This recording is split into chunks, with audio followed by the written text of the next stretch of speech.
Olá pessoal, graça e a paz de Cristo seja com todos vocês. Esse é o segundo vídeo sobre esse lindo e maravilhoso tema que é a terceira autodeclaração de Jesus no Evangelho de João, no capítulo 10, quando ele disse: "Eu sou a porta".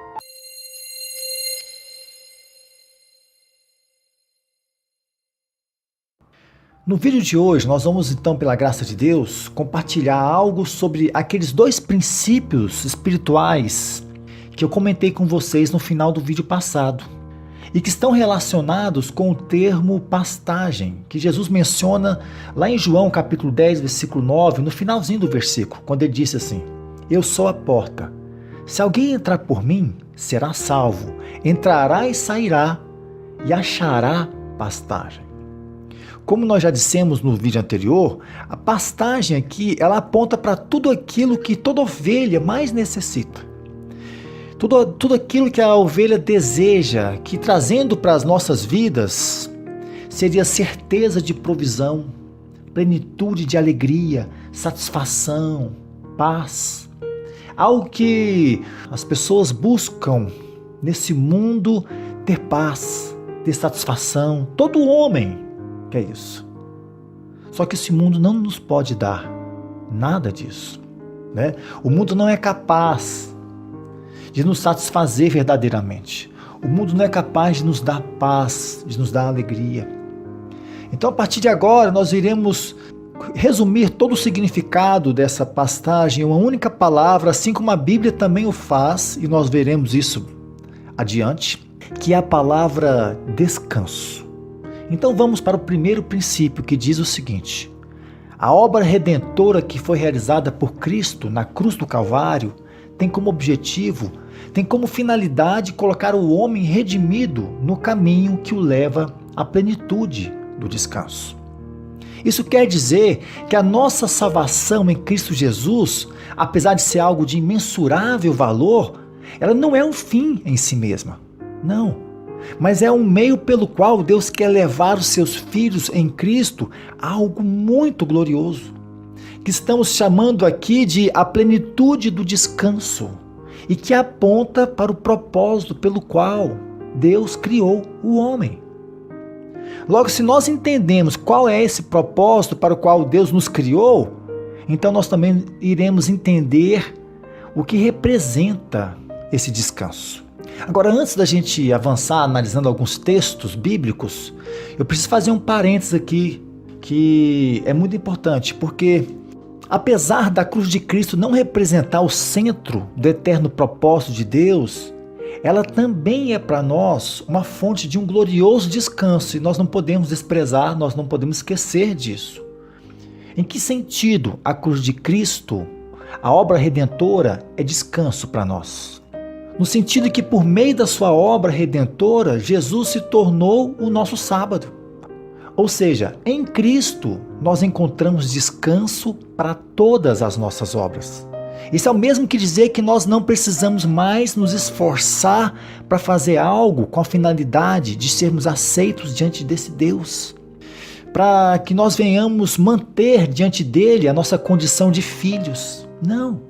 Porque Jesus cumpriu toda a lei em nosso lugar, e o seu sangue nos redimiu da culpa de todos os nossos pecados, de forma que nós podemos verdadeiramente descansar na maravilhosa verdade de que nenhuma condenação há para aqueles que estão em Cristo Jesus. Porque aquele que não conheceu o pecado, ele o fez pecado por nós, para que nele nós fôssemos feitos justiça de Deus. Nós estávamos mortos pelas nossas transgressões e pela incircuncisão da nossa carne, mas ele nos deu vida juntamente com ele, perdoando todos os nossos delitos, tendo cancelado o escrito de dívida que era contra nós e que constava de ordenanças, o qual nos era prejudicial. Removeu-o inteiramente, presta bem atenção nesse termo, removeu-o inteiramente, encravando-o na cruz. Ah, como eu amo essa expressão, removeu inteiramente, porque nos fala que a obra do Senhor, ela foi completa. Ele não deixou nada para trás, ele não deixou nada pendente em relação à nossa responsabilidade de cumprir a lei para que fôssemos achados justos diante de Deus. Porque se ele tivesse feito isso, nós ainda éramos um velho homem. Nós ainda estávamos condenados à morte eterna. Mas ele, no finalzinho ali, na cruz, ele disse, está consumado, palavra grega tetelestai, dizendo, Pai, terminei tudo. Está tudo perfeitamente acabado, completo. Glória a Deus por isso. Então, em Cristo, nós descansamos sim. Se você é um cristão, alguém que já passou por essa gloriosa porta, então você precisa desfrutar hoje mesmo desse maravilhoso descanso que nos foi concedido pela cruz de Cristo. Crendo que por mais que o seu passado tenha sido negro, marcado por práticas de terríveis pecados, em Jesus nós temos o cumprimento da profecia de Isaías 1,18, que diz que ainda que os vossos pecados sejam como a escarlata, eles se tornarão brancos como a neve. Ainda que sejam vermelhos como o carmesim, eles se tornarão como a álvala. Agora, infelizmente, também existem aqueles que vão para o outro extremo, que é mais danoso ainda, porque por causa de uma ideia equivocada que a obra redentora do Senhor Jesus visa apenas nos livrar do inferno e nos levar para o céu, como se a vinda do Messias fosse destinada apenas para conquistar uma posição de justiça perante Deus, essas pessoas então, eles acabam por fazer da justificação uma licença para o pecado. Só que é muito mais provável que esses que caminham dessa forma nunca tenham tido um verdadeiro encontro com Cristo. Porque uma das verdades a respeito daqueles que passaram pela porta é que eles foram regenerados em seu espírito, recebendo um novo coração. E como nós já dissemos, funciona como uma nova disposição no interior do seu ser que os faz desejar viver para a glória de Deus e cumprir a sua lei, que é santa, que é um caminho de vida para nós. Para esses, a lei de Deus não apenas deixou de ser uma ameaça de condenação, mas ela passou a ser algo atrativo, algo que eles desejam obedecer não por obrigação, mas por amor. Porque essa lei, não aqueles rituais, aquelas ordenanças, aquilo já ficou para trás, gente. Mas a lei quanto ao seu aspecto moral, ela fala do caráter santo do nosso amado Deus, que é imutável. Agora percebam que é justamente aqui que nós encontramos o caminho para entendermos o descanso que Deus deseja que todos os seus filhos alcancem e que tem início na obra redentora realizada por Cristo Jesus. Se por um lado a obra do Senhor Jesus na cruz já é para nós um descanso glorioso, mas ela é o início. Agora, o que seria então esse propósito para o qual Deus criou o homem? Eu aprecio muito a definição encontrada no breve catecismo de Westminster, em sua primeira pergunta e resposta, que diz assim: por que Deus criou o homem? E a resposta é: o fim supremo e principal pelo qual o homem foi criado é glorificar a Deus e alegrar-se nele para sempre. Ou seja, o centro do viver do homem, aquilo que deve impulsionar o seu ser, que deve ser o seu principal objetivo, é viver para a glória de Deus, sendo essa a única fonte do verdadeiro descanso que foi dada ao homem desfrutar, sendo o restante, gente, ilusão, tudo um engano. Como nós precisamos entender isso? Tudo aquilo em que o homem gasta sua energia, o seu vigor, que não diz respeito à glória de Deus, resume-se a uma única palavra: vaidade. Como disse o sábio rei Salomão, vaidade de vaidades, tudo é vaidade. Essa palavra vaidade, utilizada por Salomão, ela tem o sentido de algo efêmero, de algo fútil, de algo que não tem realidade, que não tem duração. É como uma linda bolha de sabão que logo quando começa a flutuar, ela impressiona pela sua leveza, pela sua beleza. Todavia, logo após alguns segundos, ela estoura e toda a sua formosura se desvanece. Assim é a vida do homem que vive para si mesmo, para satisfazer apenas os desejos da sua carne, do seu eu caído. Ele pode até mesmo alcançar muitas coisas neste mundo, que parecem ser incapazes de nos dar muita satisfação, prazer, alegria, paz. Só que isso não passa de bolha de sabão, que inevitavelmente irão um dia desaparecer. Agora, como é que nós poderemos viver para a glória de Deus? Desse Deus que é santo, desse Deus perfeito. Como nós poderemos alegrar o seu coração? Será que somos capazes de fazer isso apenas baseados nos nossos talentos naturais e nas nossas boas intenções? A resposta é não. Nenhum de nós é capaz de glorificar a Deus baseados em nós mesmos. Porque isso somente é possível por meio da vida de Deus em nós. É por isso que em Gênesis 1,16 nós vemos que Deus criou o homem de uma forma totalmente especial e diferente de todas as outras suas criaturas. Ele criou o homem conforme a sua imagem, conforme a sua semelhança. Mas o que isso significa, ser criado à imagem e semelhança de Deus? Em Colossenses 1,15, Paulo nos diz que Jesus é a imagem do Deus invisível. Ou seja, é por meio dele, do Filho, da segunda pessoa da Trindade, que toda a divindade é revelada, que toda a divindade é expressada. É por isso que João o chama de o Verbo de Deus, o Logos, lá em João 1, versículo 1. Também lá em Hebreus capítulo 1, versículo 3, nós encontramos a informação tão importante de que o Filho é o resplendor da glória. Ele é a expressão exata do ser de Deus. O próprio Jesus, respondendo a Filipe, lá em João capítulo 14, versículo 8 e 9, quando Filipe o pede para que mostre o Pai, porque isso os bastaria, então o Senhor Jesus diz para ele e fala: quem vê a mim, Filipe, vê o Pai. Percebem? Jesus, o Verbo, é Ele que expressa toda a divindade, é Ele que manifesta. Logo, observe que toda a obra da redenção visou nos levar de volta para o propósito original de Deus, o qual foi perdido lá no Éden, que é nos colocar nesse caminho que Paulo também chama de carreira ou corrida cristã, cujo objetivo maior é que Cristo seja formado em nós, porque somente assim, gente, nós poderemos ser verdadeiramente um reino de sacerdotes. Somente assim nós poderemos servir a esse Deus.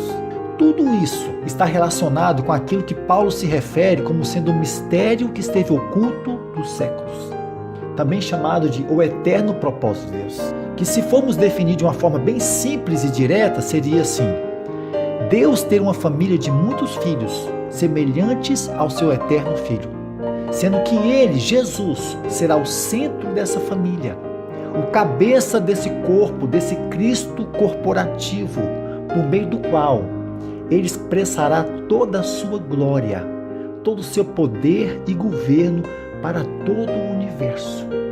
Então vejamos alguns textos aqui agora que nos vão deixar isso bem claro.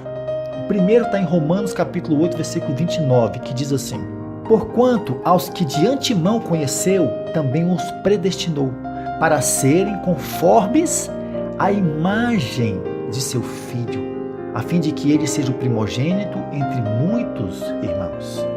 Essa palavra predestinou, sem querer entrar aqui num território muito sensível, né? Mas ela nos fala que Deus nos criou, não foi por acaso, mas segundo um propósito, que é segundo os seus decretos eternos, que é que nós sejamos conforme a imagem. Que imagem? Você está notando aqui a conexão com Gênesis 1,16? Ele nos criou para sermos conforme a imagem do seu próprio Filho, para que ele, o seu amado e eterno Filho, seja o primogênito, o centro de uma família de muitos filhos semelhantes a ele. Gente, será que existe algo maior do que isso? Mais espantoso, mais glorioso do que isso? Eu tenho certeza que não tem.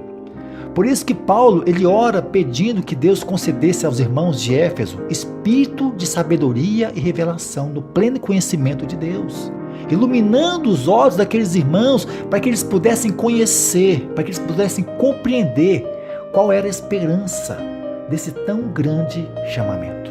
Irmãos, como a igreja tem padecido nos nossos dias por causa de uma falta de conhecimento daquilo que somos em Cristo, da nossa verdadeira identidade como filhos de Deus, daquilo que Deus já fez, está fazendo e qual é o propósito que nos diz que nós fomos chamados para ser co-herdeiros com Cristo eternamente, servindo a esse Deus maravilhoso, contemplando-o.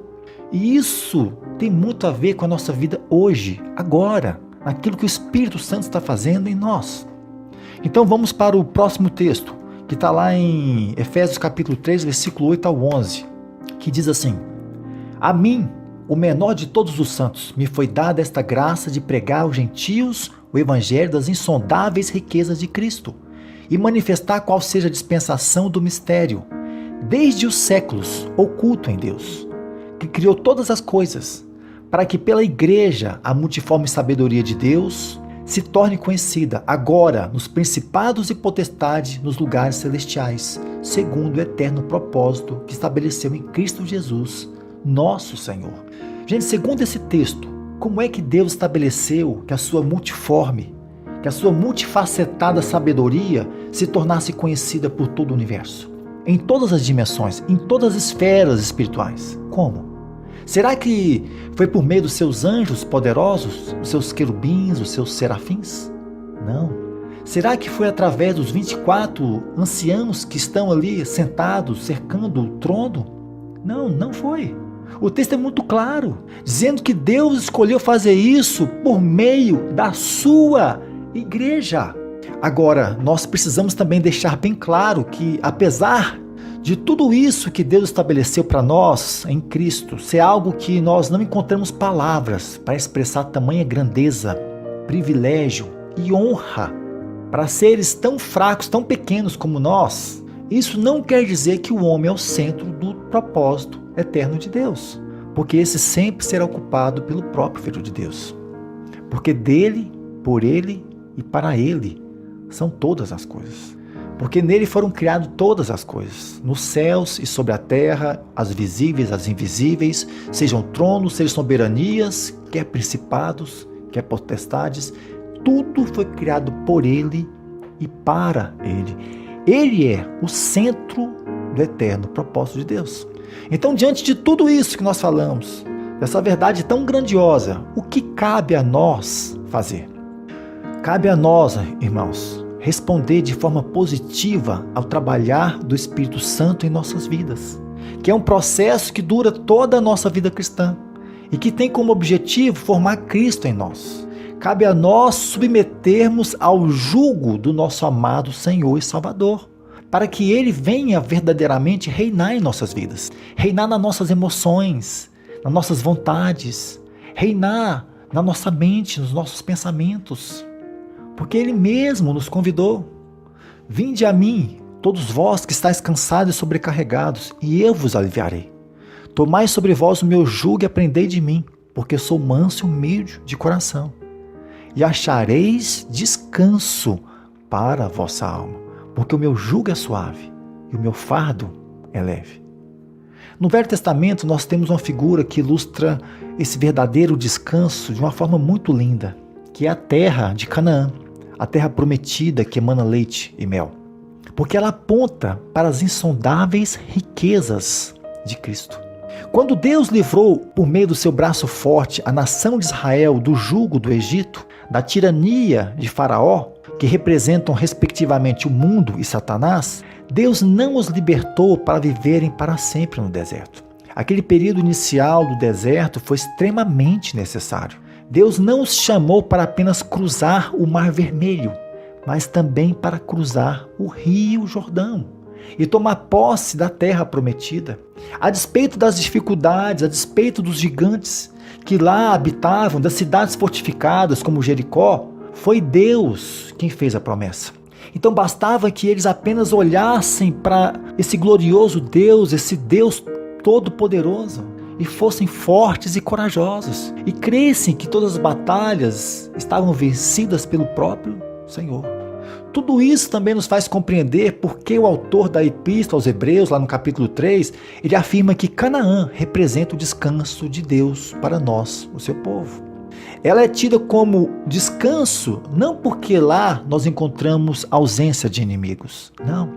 Ela é descanso porque é necessário batalhas para conquistá-la, mas quando nós conquistamos essas batalhas que são vencidas em Deus, então nós desfrutamos do verdadeiro descanso. Todo cristão, mesmo um novo convertido, ele sabe que toda a batalha que nós enfrentamos no nosso dia a dia diz respeito a esse processo de formação de Cristo em nós, também chamado de santificação. Porque o inimigo das nossas almas, gente, ele trabalha incessantemente, 24 horas por dia, ele não dá um segundo de trégua, com todas as suas forças, com toda a sua astúcia, sabedoria, para que isso não venha acontecer na vida dos cristãos. É por isso, meus irmãos, que por mais que estejamos passando por momentos na nossa vida em que parece que nós vamos sucumbir diante de tanta pressão, diante de tanta dificuldade, diante de tanta tribulação, nós precisamos sempre crer que muito maior é aquele que habita em nós, o Espírito Santo, do que aquele que está no mundo. E que ele, esse Espírito, está operando em cada um de nós, está trabalhando para que cada um dos 9 aspectos daquilo que Paulo chama em Gálatas 5:22 de o fruto do Espírito, que são o amor, a alegria, a paz, a longanimidade, a benignidade, a bondade, a fidelidade, a mansidão e o domínio próprio, se tornem realidade crescente em nosso ser. Sabe por quê? Porque eles nos falam do caráter perfeito de nosso amado Senhor, do nosso resgatador, Jesus Cristo. E é justamente isso que o Pai deseja ver em cada um dos seus filhos. Porque o desejo do Pai é preparar para o seu filho uma noiva sem ruga, sem mácula. Uma noiva que seja semelhante a ele, com a qual, muito em breve, ele irá se casar. Ah, gente, que grande dia será esse! Quando Jesus, o Filho de Deus, o Filho do homem, se deparar com a sua tão esperada noiva. Essa será uma cena eternamente inesquecível, que é tão lindamente retratada quando Adão abriu seus olhos e viu Eva. Aquela que foi retirada de dentro dele e tomado de emoção, ele disse, esta afinal, olha essa palavra afinal, fala que houve um processo de edificação. Ele diz, esta afinal, ela é osso dos meus ossos, é carne da minha carne, falando de semelhança total. Chamar-se-á varoa, porquanto do varão foi tirada.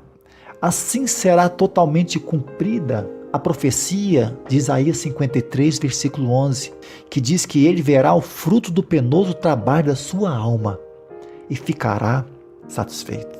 Oh, aleluias! Maranata vem, Senhor Jesus. Portanto, meus irmãos, não se esqueça de que aquele que é a porta é também a fonte de todo o nosso descanso. Porque quanto mais de Cristo nós formos revestidos, quanto mais das insondáveis riquezas de Cristo nós conhecermos, conquistarmos, tomarmos posse, mais poderemos então fazer a vontade do Pai, vivendo uma vida frutífera, que o glorifica, mais nós iremos desfrutar das verdadeiras pastagens verdejantes. No próximo vídeo, pela graça de Deus, nós iremos compartilhar sobre o segundo princípio espiritual, que nos diz que o segredo para entrar nesse descanso está na comunhão com esse Deus maravilhoso. Que o Senhor possa ter falado profundamente ao teu coração e que Deus te abençoe poderosamente. Até a próxima. Se você gostou desse vídeo, não se esqueça de dar o seu like e também se inscrever no nosso canal. Assim você estará nos ajudando a divulgar essa mensagem que tem como único intuito de proclamar o Evangelho de Cristo.